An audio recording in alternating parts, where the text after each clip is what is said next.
Santo, Santo, Santo, Señor omnipotente, siempre el labio mío lores te dará. Santo, Santo, Santo, te adoro reverente.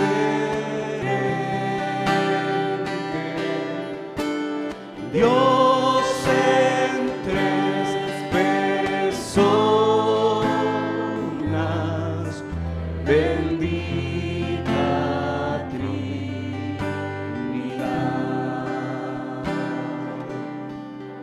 Santo, Santo, Santo, la gloria de tu nombre, la gloria de tu nombre. Vemos en tus obras el cielo, tierra y mar. Santo, Santo, Santo, te adorará todo hombre, te adorará todo hombre. Dios en tres personas, bendita Trinidad.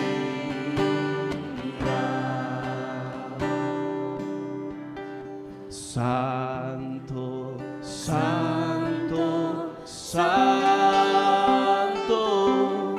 Señor omnipotente,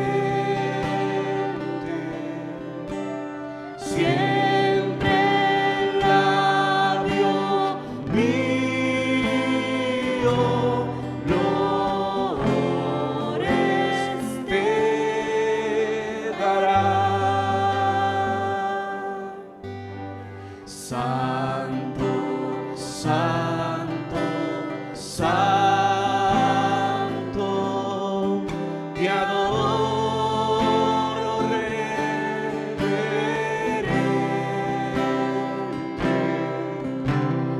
Dios en tres personas, bendita Trinidad.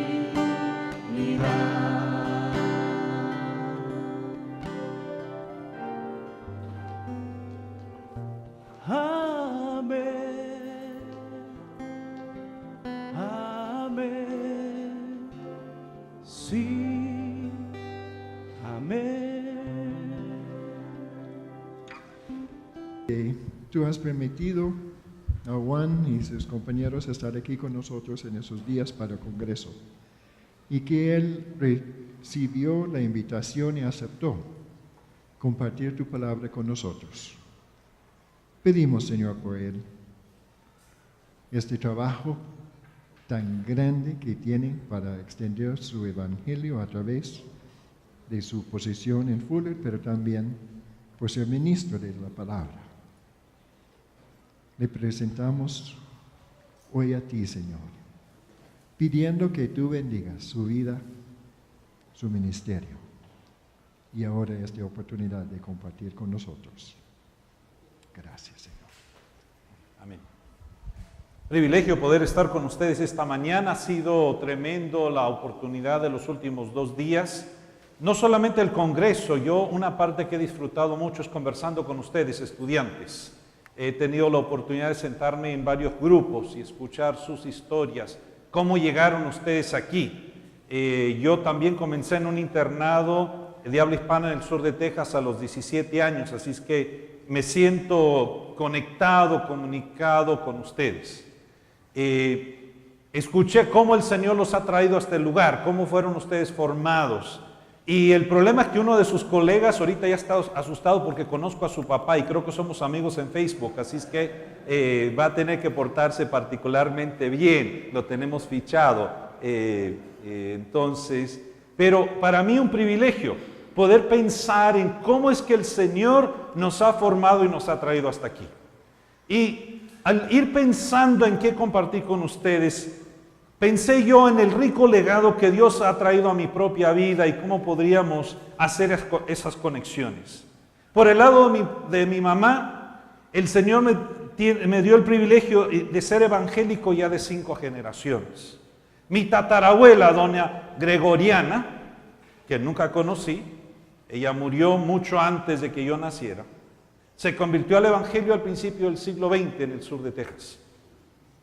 Ella llevó a su hija Anita, mi bisabuela, a la iglesia, quien también se convirtió, y ellas juntos, porque tenemos fotos, llevaron a Juanita, mi abuela, a la iglesia, una iglesia presbiteriana de habla hispana en Corpus Christi, Texas, donde años después mis padres se casarían. Entonces, tengo ese legado. Y muchas veces esas viejitas, solo conocí a mi abuela y ella murió cuando yo tenía 6 años.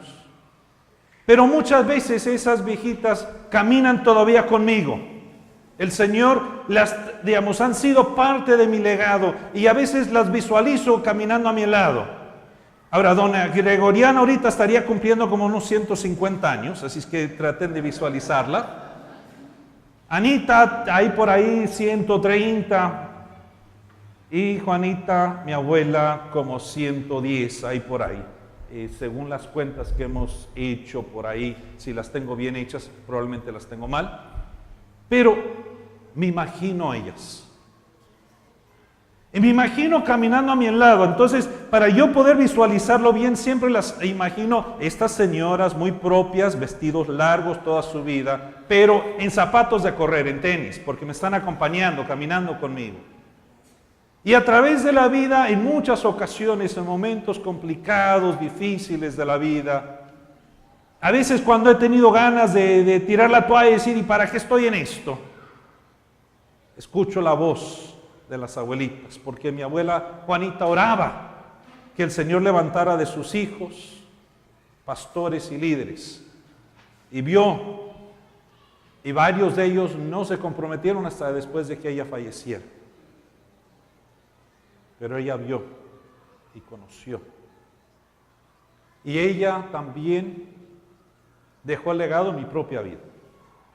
Entonces yo visualizo esas viejitas caminando a mi lado, a veces ayudándome de otras formas, cuando ando tal vez no caminando donde debo y como debo, pero doy gracias a Dios por ellas. Y quisiera invitarnos esta mañana a reflexionar un poco sobre quiénes nos han formado a nosotros y hacia qué nos han formado. Vamos a estar viendo en un momento Hebreos capítulo 12.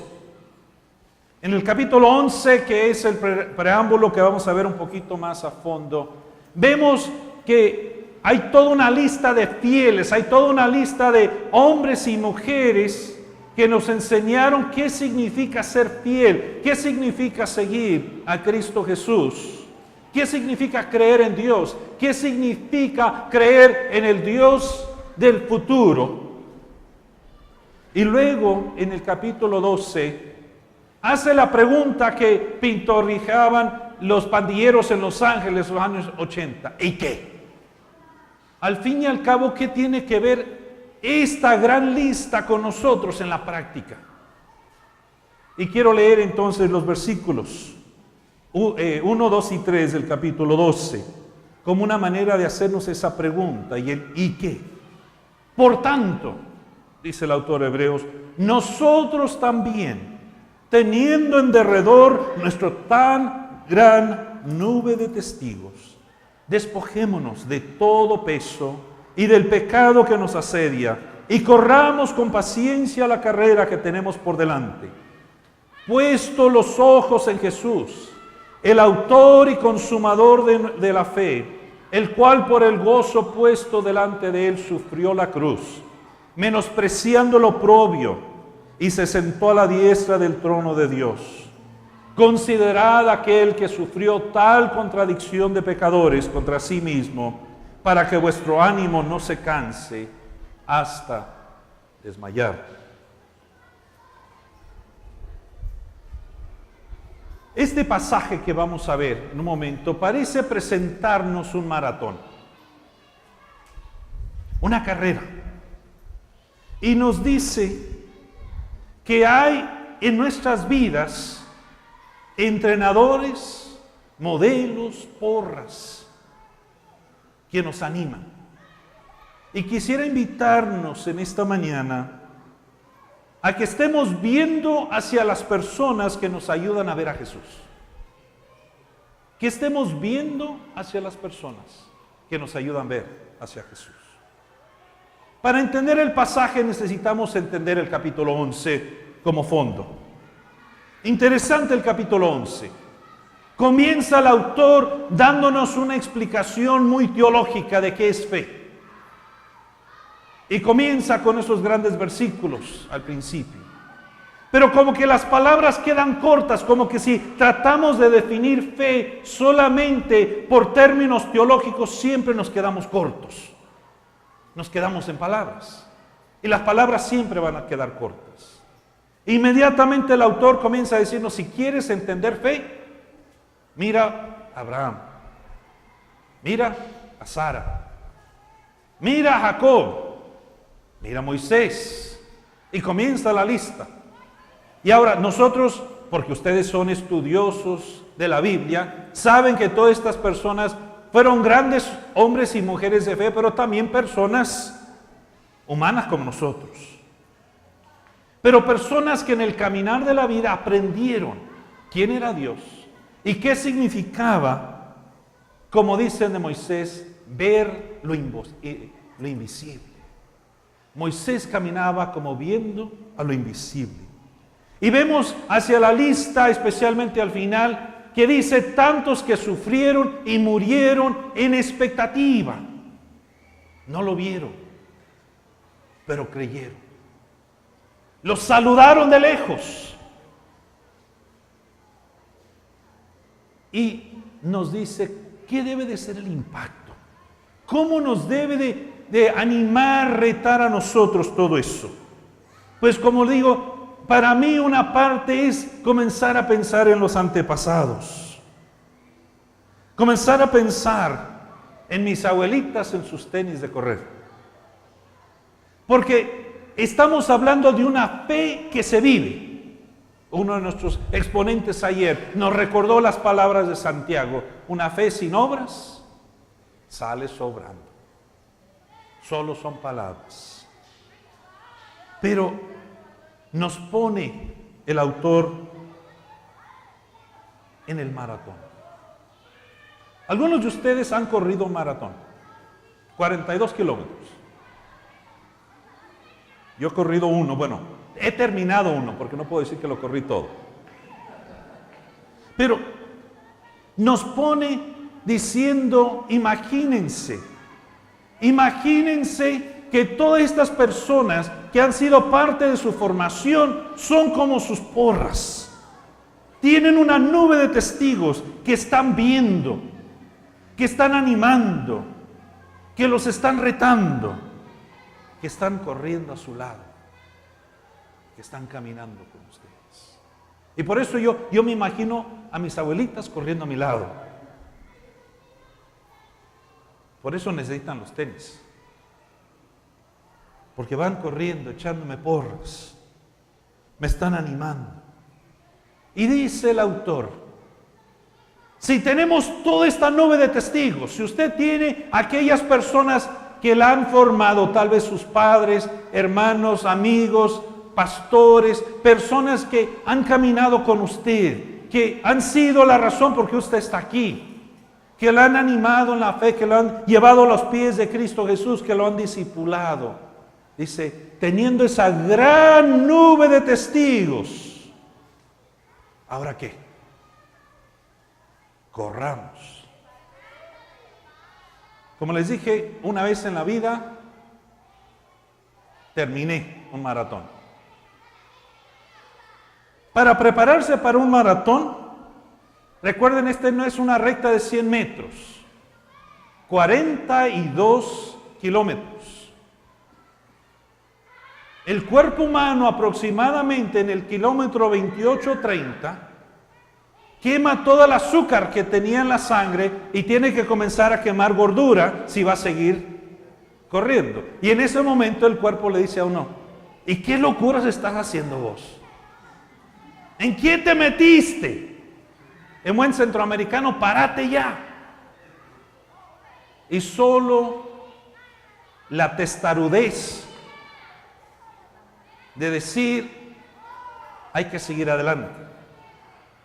Y recuerdo cuando hice mi maratón, yo estaba listo para parar. Yo había estado entrenando por 2 años. Y ese día llegué ahí a lo que los corredores llaman la pared. Ese momento.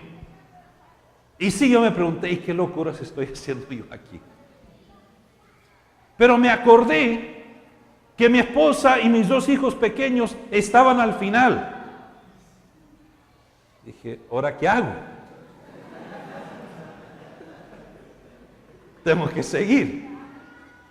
Y cuando estaba como a 1,5 kilómetros de terminar, ellos se habían adelantado al lugar de donde terminaba la carrera y los pude ver de lejos. Y dije, si ellos me ven arrastrando las piernas, apenitas, pudiendo, ¿qué van a decir mis hijos? Entonces me levanté todo el valor que pude, ¡ay!, con un dolor horrible, pero aquí me tienen que ver corriendo. Y mi nube de testigos fueron la razón por qué terminé. Si no, no hubiera terminado. Pero en medio de esa preparación larga también aprendí las palabras importantísimas de aquel filósofo mexicano, el Chente Fernández. Que porque estoy en una institución académica tengo que poner al pie de nota que él está citando a otro filósofo mexicano, José Alfredo Jiménez. No hay que llegar primero.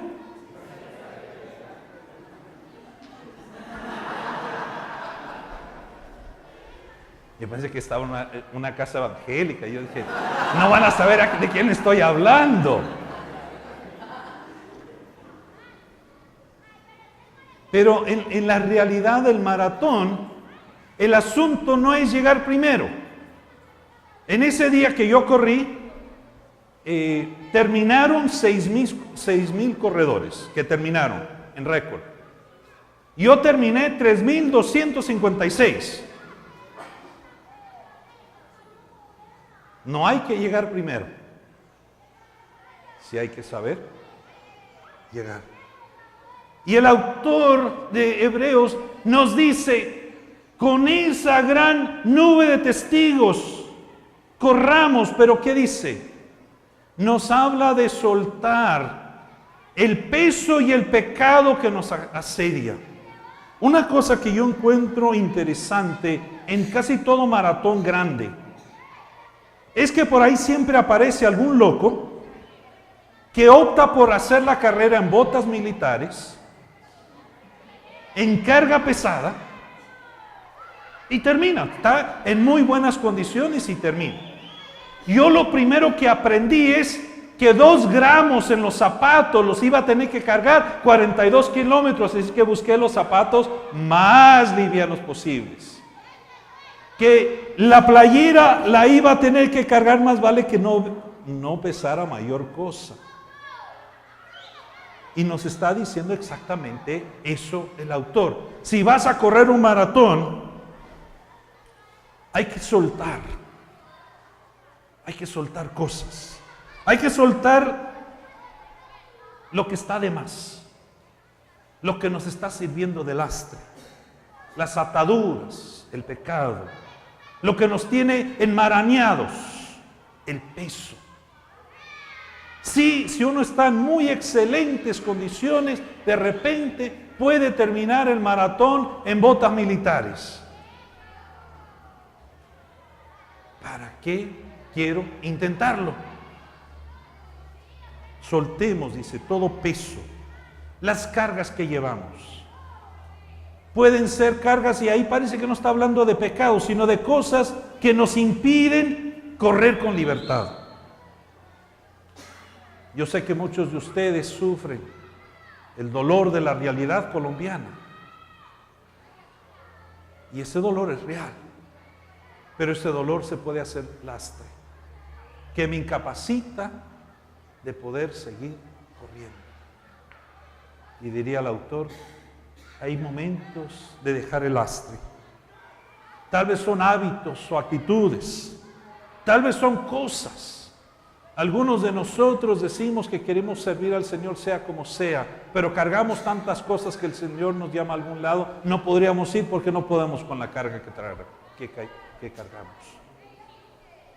Por supuesto nos habla también del pecado, de la realidad de que a veces, con todo que hemos dicho que estamos comprometidos al Señor, todavía estamos cargando cosas que en verdad no agradan al Señor, que en verdad son pecado, no hay otra palabra.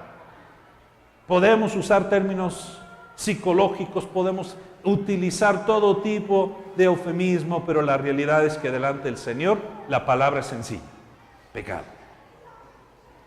Y cuando cargo con pecado estoy enmarañado, no puedo correr el maratón.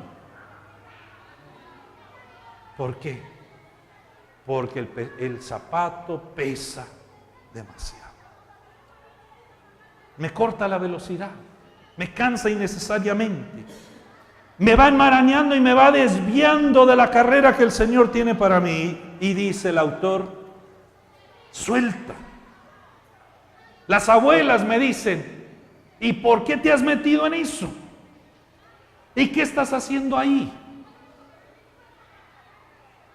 Y pensando en otras palabras también del filósofo El Chente, nos vamos tropezando en la misma. Y es tiempo de confesión, es tiempo de soltar. Pero nos dice, en esta carrera hay que correr hacia Jesús.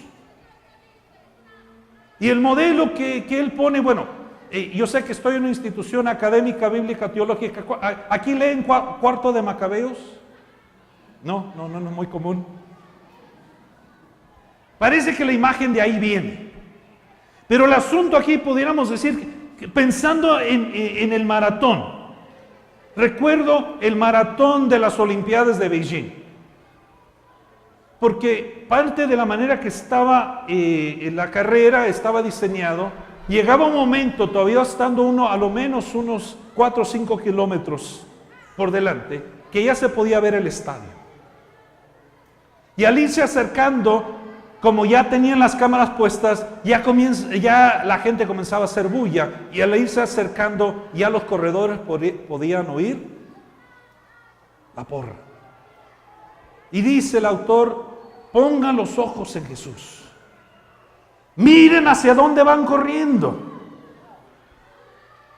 El autor, el que en medio de su propia experiencia, aunque sufrió, lo hizo con gozo. Aunque sufrió la oposición de la cruz, llegó al final. Llegó a donde iba y nos puso modelo. ¿Cómo lo haría Jesús? Sufriendo, pero sufriendo con gozo, sabiendo hacia dónde iba corriendo. Y todo el capítulo 11 nos ha estado diciendo eso. Aquellos que caminaron en fe, vieron la meta, la vieron de lejos y siguieron corriendo, no porque llegaron en esta vida, sino porque sabían a dónde iban. Y casi pienso que el Chente podría sacarnos otra canción de ahí. La meta, la dirección, la tierra prometida, la ciudad cuyo arquitecto y constructor es Dios. Con un propósito, con una jornada, el Señor corrió. Jesús llegó. Y un corito que cantábamos, no pierdas la fe, te tienes que levantar, confía, confía. te tienes que levantar. Ya estoy denunciando mi edad, porque nadie reconoce el coro, nomás dos o tres que tienen más o menos el mismo color de cabello como yo, son los que vi que actuaron como que sabían de qué estaba hablando yo. Así es que me denuncio.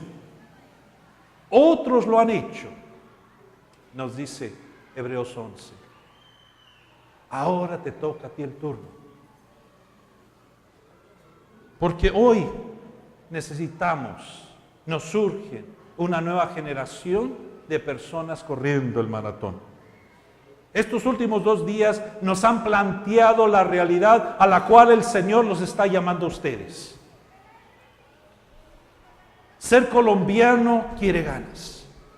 Y ser colombiano comprometido con Cristo Jesús y con el pueblo colombiano quiere ganas. No es cualquier cosita. Los retos que presenta la expectativa de las negociaciones en La Habana son serios. Habiendo vivido ese proceso en Guatemala en los años 90, sé que esto no va a ser fácil. Y puedo dar fe que la iglesia en Guatemala no estaba lista. Y se firmó un tratado de paz y de repente las iglesias tenían que darse cuenta que era eso. ¿Y ahora qué hacemos? Tienen por delante tarea difícil. Tienen por delante un maratón. Porque esto no se va a arreglar con 2 o 3 firmas y 4 o 5 decretos de Congreso y los protocolos de firmas de paz que me ha tocado vivirlos. Eso apenas va a ser el inicio del maratón. Y el Señor necesita corredores, personas que puedan ver el futuro, que puedan ver a Cristo Jesús como autor y consumador de la fe en Colombia, ante la realidad colombiana. ¿Será que Jesús quiere obrar en Colombia? ¿Será? Ahí se los dejo. Y el caminar, el correr va a ser largo. Son 42 kilómetros. No son fáciles. Pero la invitación de nuestro pasaje son varios y quisiera invitarnos a considerar ante esa carrera, ante esa realidad que ustedes han aceptado porque están aquí preparándose para servir al Señor de muchas maneras y la mayoría de ustedes van a servir a su propio pueblo colombiano. Al estar pensando en el maratón para el cual se están preparando. El tiempo de entrenamiento. Para poder correr ese maratón yo estuve entrenando todos los días por más de 2 años. Entrenando significaba correr un mínimo de 2 horas cada día. En Los Ángeles, en barrios populares donde yo tenía que decidir qué colores me podía poner y qué colores no me podía poner, dependiendo en qué barrio iba a correr ese día. Porque si me ponía ciertos colores, me iban a acompañar algunos corriendo. Y me iban a invitar a correr más rápido.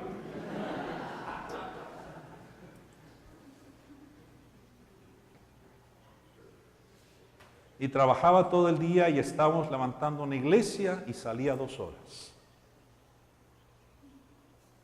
Y muchas veces me pregunté, ¿y por qué me metí en esta locura? No solo el día de la carrera. Y nos dice el autor, primero hay que tener fe para esta carrera. Hay que creer que Dios está por delante en esta carrera.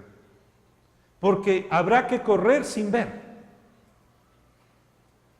Habrá que sufrir sin poder ver el fruto inmediato de ese sacrificio. Habrán problemas en el camino. Habrán barreras. Pero no hay que perder la vista hacia donde el Señor los está llamando. Pero también quiero invitarles a que piensen quién los está acompañando. ¿Quién les está echando porras? Yo sé que aquí hay profesores, aquí hay mentores, seguramente algunos de ustedes, sus pastores, los que los llevaron a los pies de Cristo Jesús, tal vez padres, que les están echando porras. ¿Quiénes son sus porras, sus modelos, sus ejemplos? ¿Quiénes son aquellas personas que los están retando a ustedes el día de hoy? La tercera cosa es que hay que soltar para esta carrera. Cada uno de ustedes sabe lo que traen en la mochila.